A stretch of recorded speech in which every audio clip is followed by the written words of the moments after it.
Piye pengen weruh aku renang? Hah? Pengen weruh aku renang? Ora iso mbayangke. Lah ngapa lho? Aku tahu mlaku-mlaku nang sawah ana kodhok mlembung mak tot ngono kae.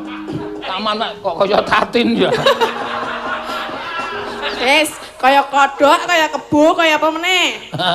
Ya sesuk tak karange sik. Kowe ngarepku nekke wong dadi karang. Aku bayangke Gusti seneng banget lho. Aku bayangke nek nganggo apa klambi renang kae terus ngono.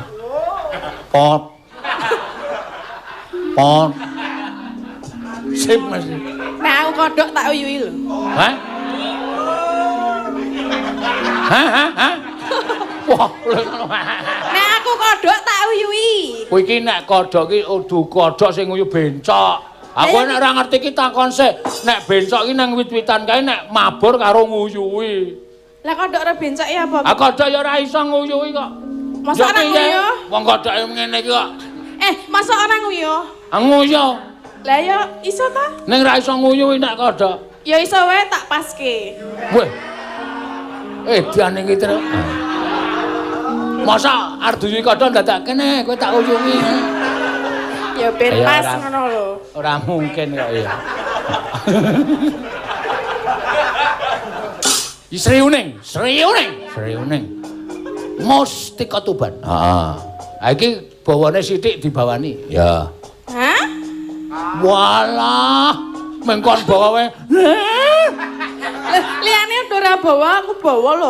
Ya ora apa-apa, justru kowe iki diistimewake nang ngono kuwi. Apa iki? Paham ora? Nganggo bawatin. Ngopo ta? Upama kowe iki bojoku wis tak antili bendina. Lah ngapa? Gawe wedang no. Yes. Kare gak wedang nok gah Ayo, kok dadak meni? Apa? Wedang. Godhog dhewe. Rai deal. Anarkis. Oh, tenan. Kowe anggere muni nyal gawe wedang tin. Aku langsung tanjeng ketati. Laporke Pak Polisi. Kuwi jenenge KDRT ora. Betul. KDRT ya apa? Lho, kartu tanda penduduk. Ngawur. Kekerasan dalam rumah tangga. Kartu dalam. Ayo ge dibawani ora omong wae ora. Putri kang sulis yang warni. Kayak anakku wis nurunke aku kok. Lho. Napa? Kayak ngombe dhewe kancane kon delok. Turun bapake ya. Bapakne yang ngono kuwi.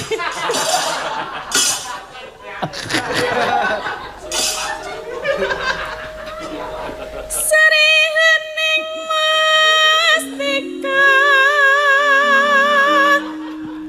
teban.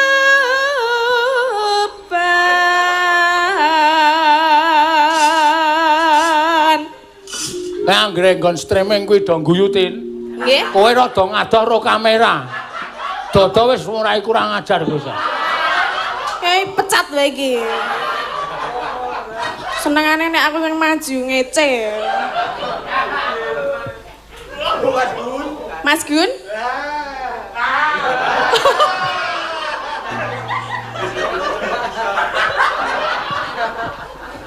Mbok sesuk golek grup sing waras-waras kok. Karo masamu kowe iki dirubengi karo wong sing kurang saon.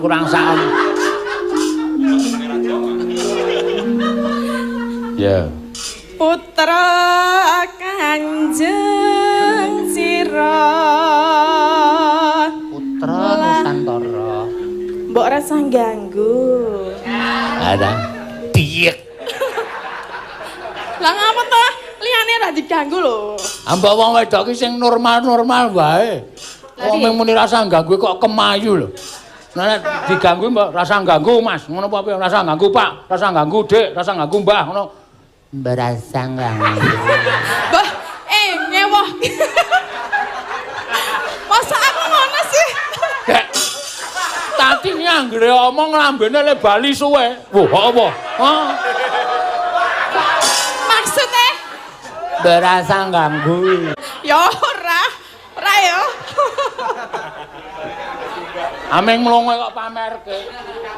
Lah jenengan ki ngewuhke lho, aku alon muni ndarani kemayu nek banter muni galak. Ayo sing sak normale rasa ganggu, Pak. Ngono wae penak berasa ganggu. Aku ki ya biasa lho, menurutku ki jenengan wae sing ngono. Terus gawe. Terus ngapa? Tembange kuwi kok adus aja.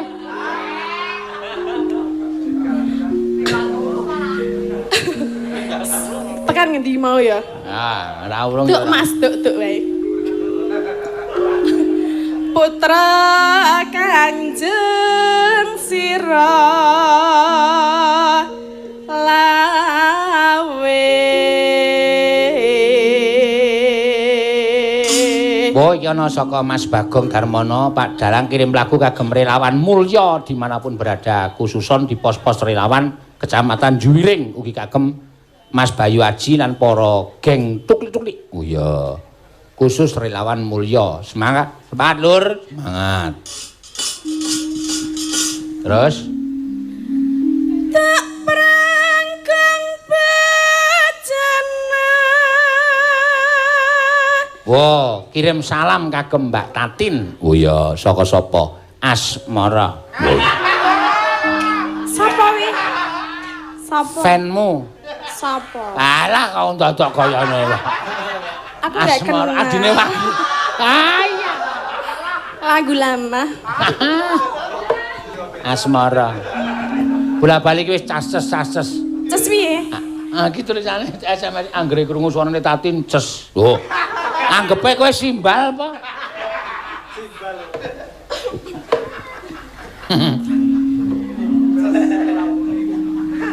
Tak prangkang bajana.